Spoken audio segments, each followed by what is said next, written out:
회복 시리즈가 연말까지 계속되는데 나의 끝, 예수의 시작이라는 제목으로 말씀 나누겠습니다. 어떤 분의 고백입니다. 내 길의 끝에서 비로소 예수의 삶이 시작되었습니다. 내가 죽는 날이 예수가 사는 날이었고 내가 파산하는 곳에서 예수가 부활하는 곳이 되었습니다. 평안하고 무사할 때 예수는 내 일부였고 액세서리에 불과하였습니다. 그러나 절망이 내 앞에 밀려와 하루아침에 내 삶은 깨어진 난파선의 조각처럼 흩어져 버렸을 그때 절망의 바다 위로 예수님께서 걸어오셨습니다. 거기서 비로소 예수님을 실제로 만났습니다. 이런 고백은 모순인 것 같지만 진실이며 사실입니다. 인간은 참 이상하게 잘 먹고 잘 살 때, 건강할 때 예수님을 찾지 않습니다. 힘들고 어려울 때, 내 힘으로 전혀 살 소망이 없을 때 예수님을 간절히 찾게 됩니다. 이것이 연약한 인간의 모습입니다. 브라이언이라는 사람은 자신의 차를 후진하다가 18개월 된 아들이 치여 죽게 됩니다. 그는 아들이 집 밖으로 나온 줄 몰랐습니다. 아니, 그 어린 아들이 문을 열고 집을 나올 수 있는 조차도 알 수 없었죠. 그는 그 충격이 얼마나 컸는지 모릅니다. 그 어린 아들의 죽음 뒤 죄책감과 절망감, 우울 속에 살았습니다. 그는 절망에 겨우 떨어졌습니다. 그 누구도 그를 찾아와서 위로해 주었지만 위로가 되지 않았습니다. 그런데 그는 아주 가끔 의무감으로 교회에 얼굴을 비췄던 자인데 이제 절실한 심정으로 하나님 품을 향해 나가게 되었습니다. 그는 이렇게 말했습니다. 모든 걸 잃은 것 같은 이 순간 난생 처음으로 예수님의 실제의 모습을 만나게 되었습니다. 브라이언은 절망의 끝에서 예수님을 만난 것입니다. 여러분, 절망의 끝에서 예수님을 만났다라는 말이 진짜일까요? 네, 이상한 것 같지만 팩트, 사실입니다. 우리는 우리 힘으로 안 될 때, 나에게 더 이상 방법이 없을 때, 내가 얼마나 약한 존재인가를 절실히 깨달을 때, 아무데도 기댈 언덕이 없을 때, 다른 모든 사람들이 내게 등을 돌릴 때, 말기 암으로 몇 달 살지 못한다라는 사형 선고를 받을 때, 남편이 나를 버리고 떠날 때, 20년, 30년 동안 일한 직장에서 아무 대책 없이 나를 쫓아낼 때, 자녀가 갑자기 집을 나가 연락을 끊을 때, 믿었던 사람이 나를 배신할 때, 갑자기 돈과 주식이 다 사라질 때, 여러분, 나의 끝은 끝이 아니라 그 지점에 예수님이 서 계십니다. 여러분, 절망을 만났다 해서 포기하지 마십시오. 우리만 절망을 만나는 것 아닙니다. 사도 바울 같은 위대한 사람, 신약 성경을 13권을 쓴 사람, 그는 아시아와 유럽 곳곳에 수많은 교회를 세웠던 자입니다. 감히 우리는 그 누구도 사도 바울 곁에 다가갈 수 없는 큰 영적인 거장이 사도 바울이죠. 그런데 이렇게 위대한 사도 바울이 살 소망이 끊어지는 날이 있었습니다.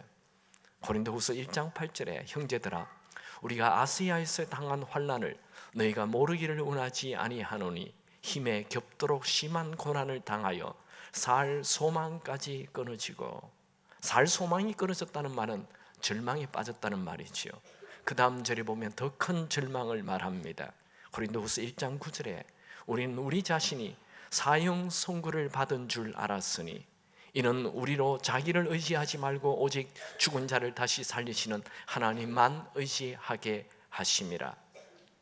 사도 바울이 만난 환난은 살 소망이 끊어지고 사형 선고를 받은 것 같은 도무지 내일이 보이지 않는 절망의 밑바닥에 떨어진 것입니다. 여러분, 평범한 우리가 절망에 빠졌다, 사형 선고 받은 것 같아 라고 말을 한다면 이해가 되지만 그 위대한 사도 바울이 절망에 빠졌다, 사형 선고 받은 것 같다, 이런 말을 하는 것 좀 잘 이해가 되지 않습니다. 그러나 도리어 그가 이런 말을 했다는 것이 우리에게는 큰 위안이 됩니다. 사도 바울 같은 위대한 인물도 절망하는 것을 보면 내가 절망하는 것 너무나 당연한 것이고 자연스러운 것입니다. 여러분에게 살 소망이 끊어지고 도무지 앞이 보이지 않는 절망이 나타났습니까? 포기하지 마십시오. 사도 바울은 놀라운 반전의 말씀을 합니다. 그 절망, 그 사형 선고 받은 것 같은 그때가 우리 자신을 의지하지 않고 하나님만 의지하게 하려는 것이라고 말씀하고 있습니다. 사도 바울은 우리에게 절망이 있는 것을 하나님을 만나기 위한 기회라고 말합니다. 그래서 우리 예수 믿는 자는 절망도 유익입니다. 만약 절망을 통해 우리 예수 믿는 사람이 하나님을 만나지 못한다면 키엘케고르가 말한 절망은 죽음에 이르는 길일 뿐입니다. 우리 예수를 믿는 사람은 절망도 기회이고 하나님이 쓰시는 도구입니다. 여러분, 하나님이 쓰시는 강력한 도구가 바로 고난과 절망입니다. 참 이상하죠? 세상 사람들은 고난을 다 싫어하고 절망을 다 싫어합니다. 무수합니다. 그러나 우리 믿는 자에게는 고난과 절망이 하나님을 만나는 희망의 시작입니다. 오늘 설교 제목이 나의 것 예수의 시작입니다. 여러분, 우리는 내 노력, 내 실력, 내 재력, 내 힘으로 안 되는 날을 만납니다. 그날이 빨리 오면 올수록 내가 죽고 내 안에 예수가 살기 시작합니다. 우리는 너무 자기 자신을 믿고 자신을 신뢰하며 의뢰하며 살아갑니다. 예수를 믿는 자는 나 자신을 의지하는 이 자기를 의지하는 것이 깨어져야 합니다. 오늘 저는 누구보다도 더 깊은 절망에 빠진 한 사람을 살펴보고자 합니다. 이 본문은 사복음서 중에 누가복음에만 기록된 특별한 사건입니다. 누가는 의사예요. 의사가 사람의 죽음에 대해서 기록하기 때문에 더 신뢰가 되는 것입니다. 누가복음 7장 11절 다 같이 읽죠. 시작. 그 후에 예수께서 나인이라는 성으로 가실새 제자와 많은 무리가 동행하더니, 그 후에는, 그럼 그 앞에 뭐가 있었는지 봐야 되죠. 예수님께서 갈릴리 가버나움에서 어떤 백부장 하인이 죽어가는데 기적적으로 그 죽어간 하인을 살려낸 그 기적 이후에 예수님은 가버나움에서 남서쪽으로 약 40km 떨어진 나인성으로 가시고 계십니다. 예수님 주변에 있는 사람들은 지금 조금 전에 죽어가는 백부장 하인을 고친 기적으로 기쁨과 축제의 분위기입니다. 반면 나인성에서 한 무리가 나오고 있습니다. 이 무리는 죽음의 행렬입니다. 2절, 12절을 같이 읽죠. 시작. 성문에 가까이 이르실 때에 예수님이 한 죽은 자를 메고 나온 이는 한 어머니의 독자요 그의 어머니는 과부라. 그 성에 많은 사람도 그와 함께 나오거늘. 예수님이 지금 가버나움에서 나인성을 향해 갑니다. 이는 축제의 분위기, 축제의 무리가 나인성을 향해 가고 있어요. 지금 나인성에서는 과부의 아들이 죽어서 죽음의 무리가 나오고 있습니다. 참 절묘하게 부딪히는 거예요. 나인성이라는 이름의 뜻은 즐겁다, 기쁘다라는 뜻입니다. 그 성에 산 사람들은 즐겁고 기쁜 줄 알았는데 지금 죽음이 그 성에서 나오고 있는 것입니다. 이 여인은 남편이 일찍 죽고 지금 하나밖에 없는 아들, 그 아들 바라보고 살았는데 그 아들이 죽었어요. 이 여인은 하루 종일 힘든 일을 마치고 집에 돌아와 아들이 활짝 웃어주면 그 고된 일로 생긴 피로감이 싹 사라지고 아들을 품에 안을 때 세상의 모든 것을 다 가진 듯 행복했습니다. 그런데 그 행복을 주던 아들이 죽고 말았습니다. 얼마나 슬픔이 큰지 주변 사람이 누가 왔는지 지나가는지 보이지 않을 만큼 계속 눈물이 쏟아져 나왔습니다. 여러분, 어디 이 성 안에 이 여인만 슬픔을 만났습니까? 이 여인만 절망에 빠져 있습니까? 현대 도시에 사는 모든 사람들은 다 남모를 조용한 절망 속에 살아가고 있습니다. 남들은 다 겉으로 웃고 즐겁다 하는 것 같지만 속으로는 조용한 절망을 가지고 있습니다. 예수님은 산상수훈에서 우리에게 이상한 말씀을 하셨어요. 마태복음 5장 4절에 애통하는 자는 복이 있나니 그들이 위로를 받을 것이며, 아니 우는데 애통하는데 어떻게 복을 받죠? 이 구절을 메시지 성경에서는 이렇게 번역했습니다. 가장 소중한 것을 잃었다고 느끼는 너희는 복이 있다. 그때서야 너희는 가장 소중한 분의 품에 안길 수 있기 때문이다. 정말 이 여인이 인생의 절망의 나락에 떨어졌을 때 예수님께서 다가오셨습니다. 13절을 볼까요? 같이 읽습니다. 주께서 과부를 보시고 불쌍히 여기사 울지 말라 하시고, 이게 주께서라는 단어는 누가가 자주 쓰는 단어입니다. 주께서. 이 주께서는 헬라어로 큐리오스라는 단어인데 황제에게만 쓰는 단어입니다. 큐리오스. 이 단어는 예수님이 온 우주의 주인이시며 나를 만드신 주인이라는 말입니다. 그분은 내 인생을 이 세상에 보내신 분이십니다. 내 인생을 시작하였던 분이지요. 그분이 지금 절망하고 있는 그 여인의 주인이란 말입니다. 그 주인 되신 예수님께서 절망에 떨어져 있는 여인에게 다가오셔서 새로운 시작을 하십니다. 우리의 끝은 예수님의 시작입니다. 깊은 절망에 빠진 여인에게 예수님께서 다가오셔서 불쌍히 여기시고 울지 말라 말씀하였죠. 불쌍히 여긴다라는 헬라어는 창자까지 뒤틀리는 아픔을 말합니다.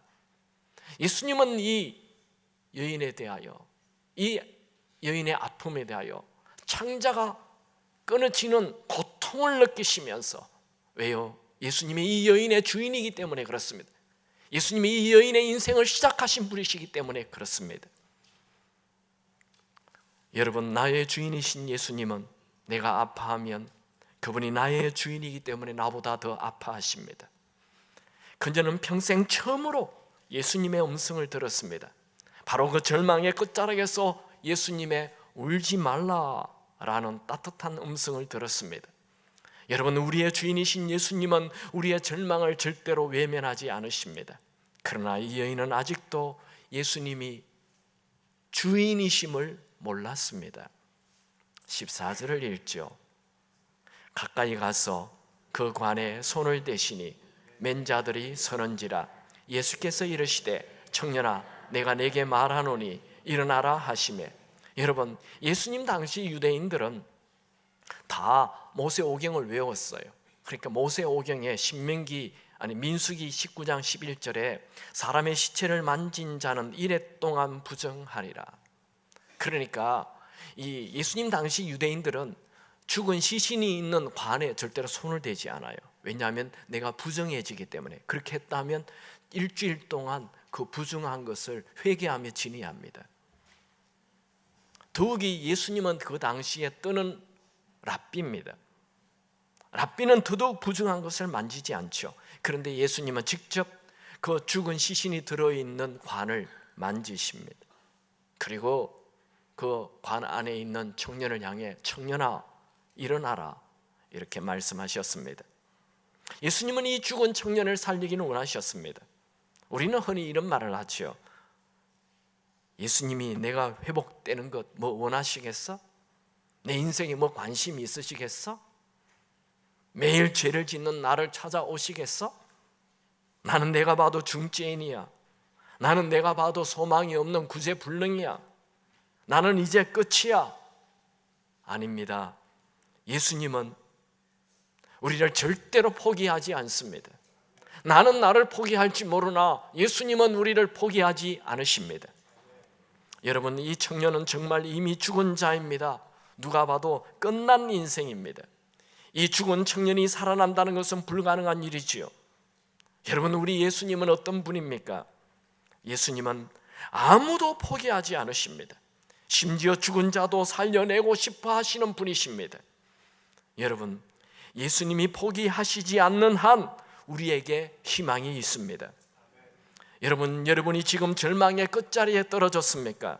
나는 끝이지만 예수님은 시작이십니다. 이 청년이 왜 죽었는지 성경에 기록되지 않습니다. 병으로 죽었는지 사고로 죽었는지 죄를 짓다 죽었는지 모릅니다. 어쨌든 죽음이란 더 이상 소망이 없다는 말이죠. 여러분, 온 우주를 만드신 예수님은 동분지 소망이 없는 곳에 소망을 불어넣어 주시는 분이십니다. 예수님은 즐겁다라는 나인성에 살다 그곳에서 빠져나와 무덤을 향해 가는 절망의 끝자리에 있는 여인에게 직접 다가가셔서 죽은 아들을 살려주셨습니다.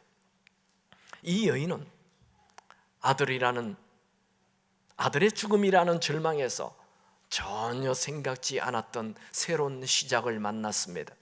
그녀는 예수님을 만나 예수님이 온 우주의 주인이시며 자기가 주인이 아님을 깨닫게 됩니다. 여러분, 우리의 절망은 예수님의 시작입니다. 우리의 절망 끝자락에 계신 그 주인 되신 주님을 만나십시오. 우리 교회에 오셔서 간증해 주신 정근모 박사님은 젊은 날 수석으로 서울대를 입학하고 졸업하고 미국에 건너가서 미시간 주립대학 23세의 응용학 물리학 박사 학위를 받고 곧바로 사우스 플로리다 대학에서 최연소 교수가 되었고, 그는 세계적인 과학자 대열에 올라섰습니다. 그는 32세에 카이스트 대학의 부총장으로 추대되었습니다. 그는 그때까지 하나님을 믿지 않았습니다.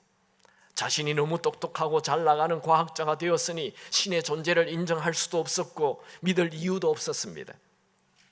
아내를 따라 몇 번 교회를 가긴 하였지만 진짜 하나님을 믿지는 않았습니다.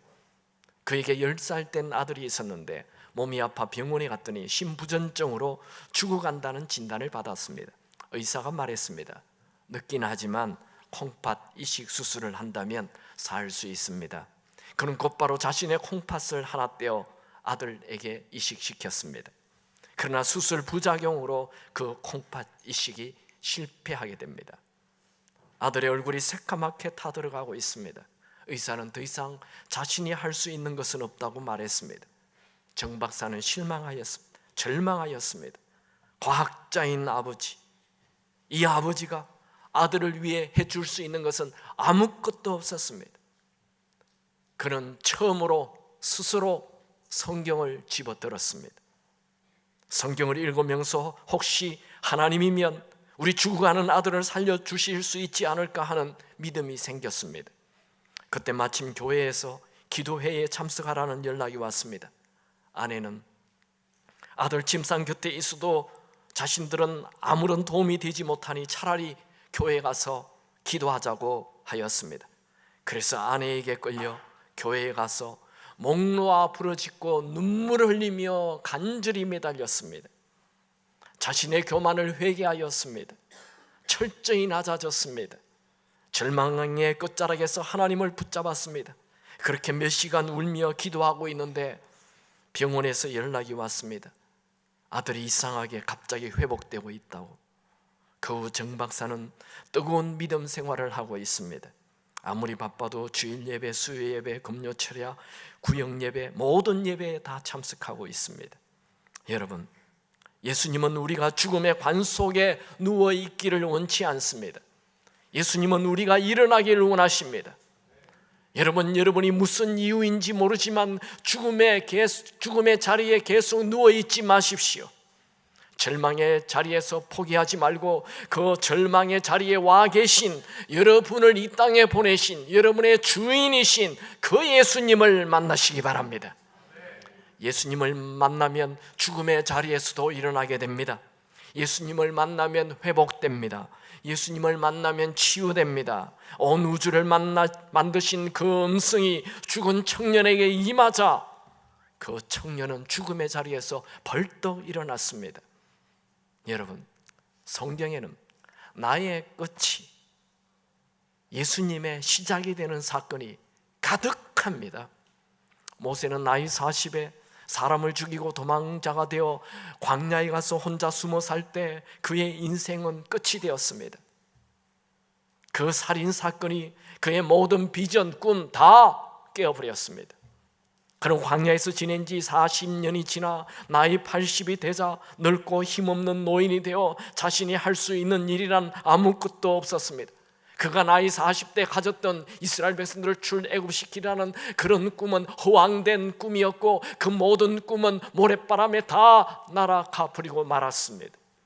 이제 죽기만을 기다리는 절망의 끝자리에 서 있었습니다.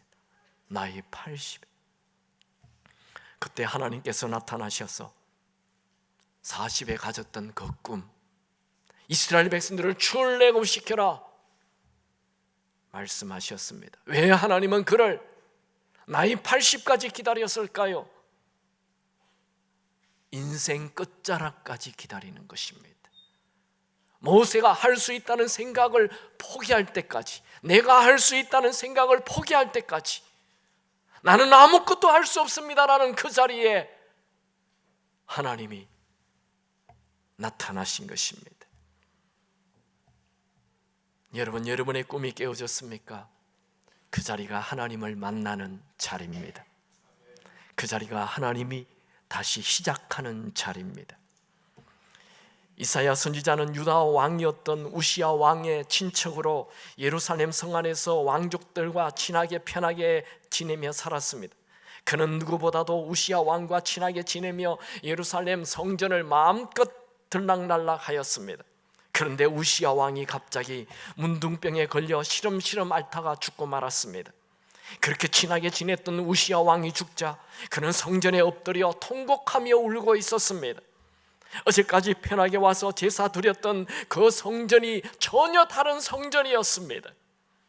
그는 이제 의지할 사람이 사라졌습니다. 자기를 도와줄 사람이 사라졌습니다. 그의 왕이 사라진 것입니다. 그 절망의 끝자락에 떨어져 성전에 와서 기도하고 있을 때 하나님이 나타나지요. 이사야 6장 1절, 우시야 왕이 죽던 해에 내가 본즉 주께서 높이 들린 보좌에 앉으셨는데 그의 옷자락은 성전에 가득하였고,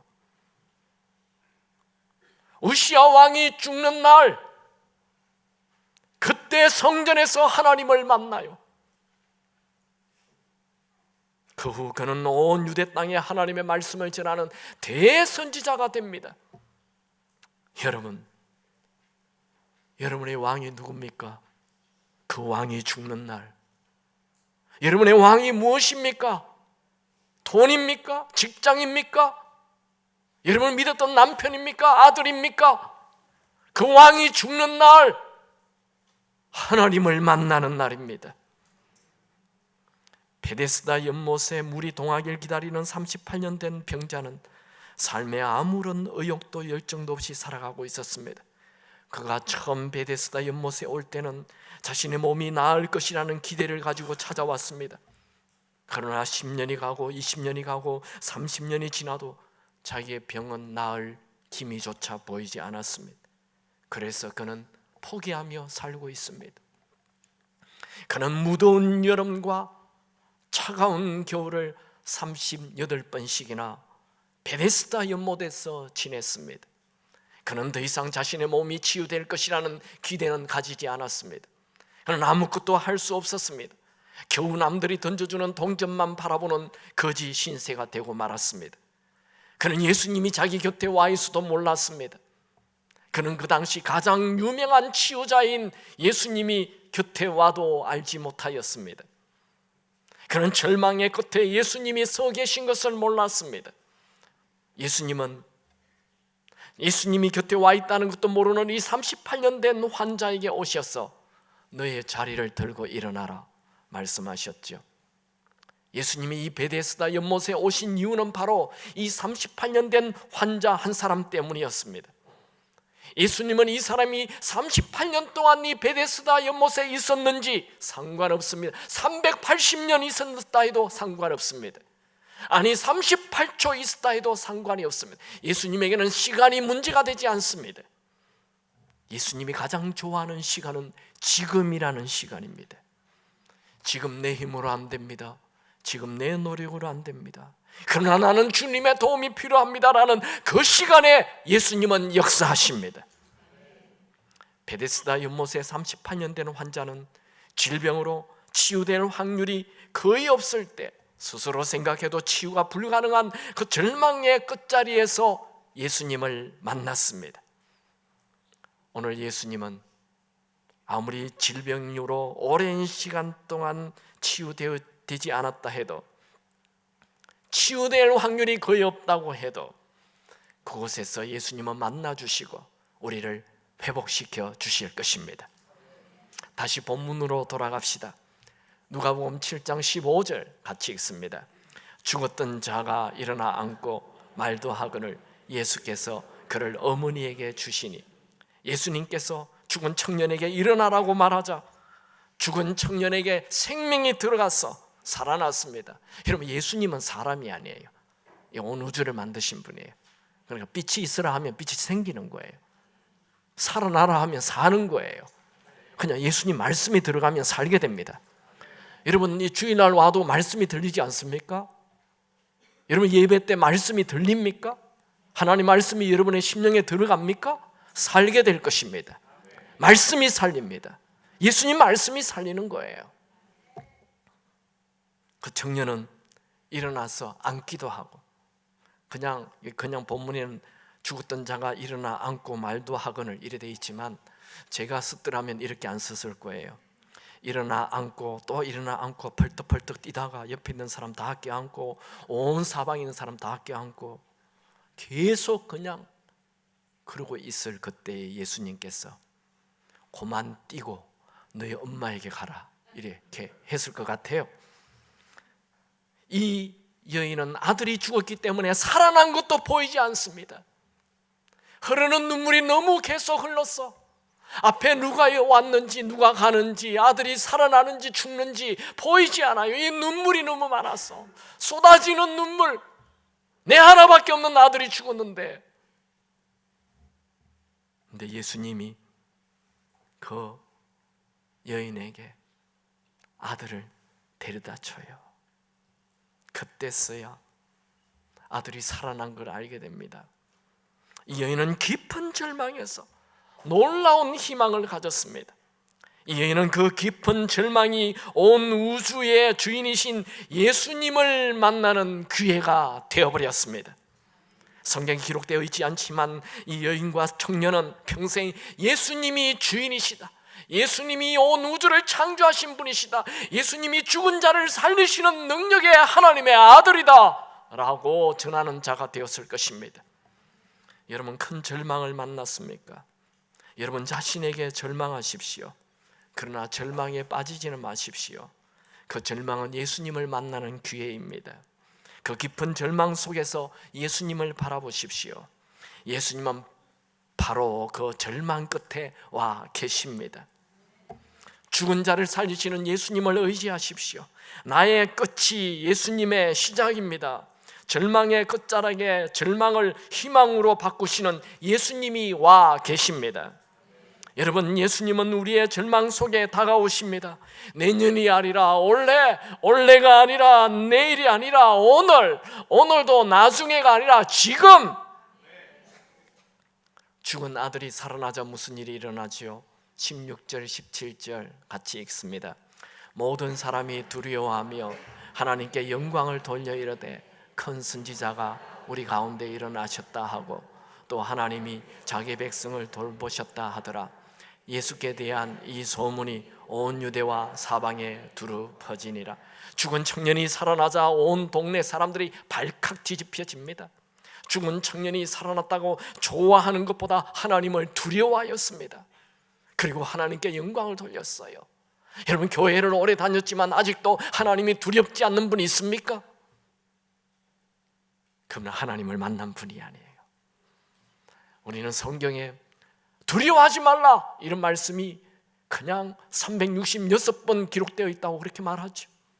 성경에 두려워하지 말라는 말이 그렇게 많아요. 그런 말씀은 굉장히 좋아해요. 근데 하나님을 두려워하라 이런 말씀이 굉장히 많다는 거 아십니까? 성경에는 두 가지가 다 나옵니다. 하나님을 경외하라는 말이 얼마나 많이 나오는지 몰라요. 경외하라는 말은 하나님을 두려워하라는 말입니다. 여러분, 하나님을 두려워하십시오. 내가 죄를 마음대로 짓는다는 것은 하나님을 두려워하지 않는 것입니다. 여러분, 사람 두려워하지 마시고 하나님을 두려워하십시오. 하나님을 두려워하면 이 세상의 모든 두려움은 사라지는 것입니다. 하나님을 두려워하십시오.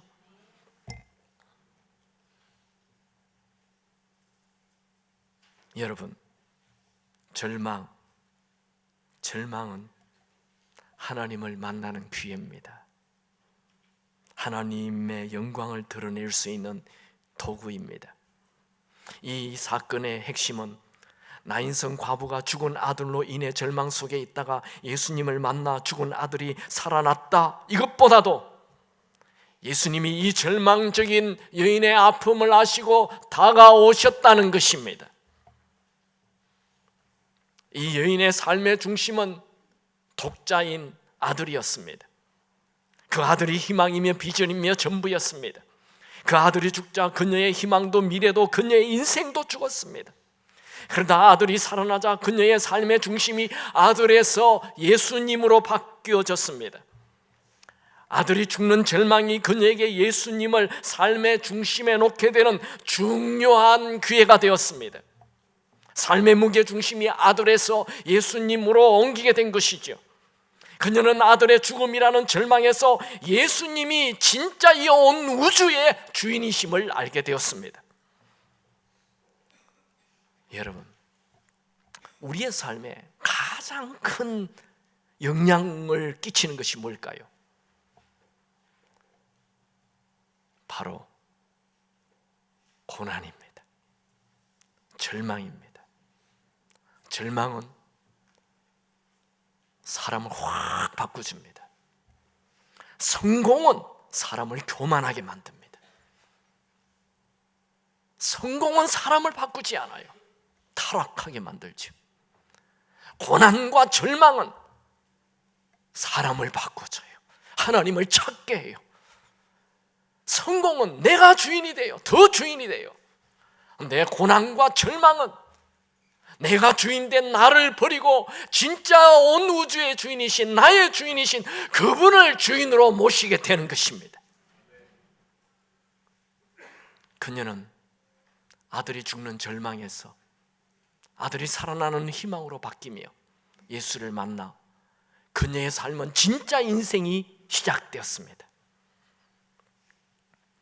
그 여인은 예수님이 자기를 사랑하는 것을 알게 되었습니다. 그 여인은 예수님이 나중에 자기를 위해 죽게 되는 것도 알게 됩니다. 계속 예수님 곁을 따라다니다가 예수님의 죽으심도 이해하게 되죠.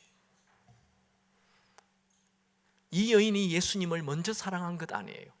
예수님이 먼저 사랑하셔서 이 절망의 무리 속에 다가와서 이 절망의 여인에게 아들을 살려주고 희망을 주었죠. 여러분, 여러분이 예수님을 사랑한 것 아니에요. 예수님이 먼저 여러분을 사랑하셨습니다. 요한일서 4장 19절, 우리가 사랑하면 그가 먼저 우리를 사랑하셨습니다. 한 사람의 글을 읽죠. 벽돌로 지어진 3층 건물의 1층에는 병이라는 이름의 화가가 경영하는 화실이 있었는데 같은 건물의 상층에 최근에 이사 온 여인이 있었습니다. 그녀는 늘 아기를 업고 계단을 오르내렸습니다. 그런데 화가는 그녀가 이상한 습관을 가지고 있는 것을 발견했습니다. 분명 외눈이 아닌 듯한데 계단을 오르내릴 때마다 늘 한쪽 눈을 꼭 감고 마치 시각장애인 것처럼 더듬으며 걷는 것이었습니다. 그래서 볼 때마다 별 이상한 습관을 가진 사람도 있다고 생각했습니다. 하루는 이 여인이 비를 피하기 위해 화실에 들어와서 인사를 나누게 되었습니다. 그런데 뜻밖의 그 여인이 업고 있는 아기의 오른쪽 눈에 흉하게 감겨 있는 것을 발견했습니다. 태어난 직후에 질병으로 인해 실명했다고 합니다. 화가는 이 여인의 이상한 습관이 이해되는 듯 했습니다. 그런데 어느 날 갑자기 이 여인은 화가에게 사진 한 장을 내놓으며 이런 부탁을 했습니다. 화가 선생님, 이 아가의 사진을 그림으로 그려줄 수 있나요? 네 라고 대답했더니, 그럼 한 가지 부탁이 있습니다. 우리 아가의 오른쪽 눈을 정상으로 그려줄 수 있으세요? 그럴 수 있다고 했습니다. 화가는 하루 종일 온 정성을 다해 아기의 그림을 그렸습니다. 물론 오른쪽 눈은 기도하면서 잘 그렸습니다. 여인은 매우 좋아하면서 그 그림을 가져갔고 얼마 후 자기 집으로 화가를 초청했습니다. 여인은 화가에게 이렇게 말했습니다. 화가 선생님, 저는 제 아가에게 꼭 이런 이쁜 눈을 주고 싶어요. 아기가 조금 더 크면 제 눈을 이식해 줄 거예요. 그러면 우리 아기도 예쁜 눈을 가지게 되겠죠? 그래서 저는 지금부터 한쪽 눈으로 사는 연습을 하고 있어요. 한쪽 눈으로 밥을 먹고 한쪽 눈으로 계단을 내려가고 한쪽 눈으로 길을 걷지요. 그래도 저는 얼마나 기쁜지 몰라요. 그 순간 비로소 화가는 그 여인이 그동안 한쪽 눈을 감고 다닌 진짜 이유를 알게 되었습니다. 이 엄마는 자신의 눈으로 아기의 희망이 되고 싶었던 것입니다. 여러분, 예수님은 왜 이 더럽고 추한 이 땅에 인간의 몸을 입고 오셨습니까? 절망 속에 있는 우리에게 희망이 되어 주시기 위해 오셨습니다. 예수님은 우리가 절망 속에 인생을 포기하고 있는 것을 그냥 내버려 둘 수가 없었습니다.